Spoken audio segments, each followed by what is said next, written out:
Близу 430 денари повеќе пари му требаат на едно 4-члено семејство сега во споредба со пред една година, за да си ги покрие основните месечни потреби. Расте минималната потрошувачка кошница. Синдикатот измери дека во март таа тежела 32.852 денари. За 2 месеци поскапела за 91 денар. Со вакви трошоци не можат сите да го истуркаат месецот. Дури и во семејството да има двајца вработени, ако земаат минимална плата, ќе им недостигаат околу 100 евра. Најпогодени се повеќе бројните семејства и оние семејства кои се со минимални приходи. Па така доколку направиме на основна калкулација, две возрастни лица со минимална плата имаат недостаток да ја задоволат минималната кошничка од околу 6000 денари.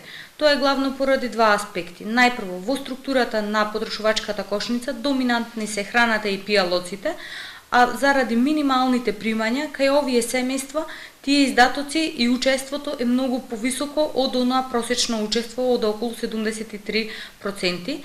Најмногу од семејниот буџет стандардно оди за храна и пијалоци, близу 13.800 денари. 10.400 се трошат за домување, за хигиена 2.300 и исто за превоз.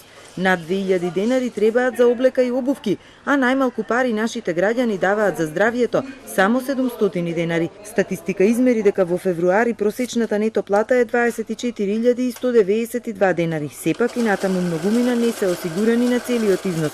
Добиваат и пари во кеш. Пресметките говорат дека дури 17,8% од вработените кои имаат формален писмен договор примиле плата во плико. Најзастапена категорија и најчесто погодена се оние кои имаат минимални примања, па така 62% од вработените со минимална плата истовремено примиле и плата во плико. Доколку анализираме од аспект на сектори, секторот градежништво и секторот на услуги се два сектори каде што оваа состојба е најчеста појава. За да се надмине оваа појава, експертите советуваат почести теренски контроли и високи казни за ваквите газди, но и даночни ослободувања како мотивација за да се формализира работниот однос, особено за оние со ниските примања.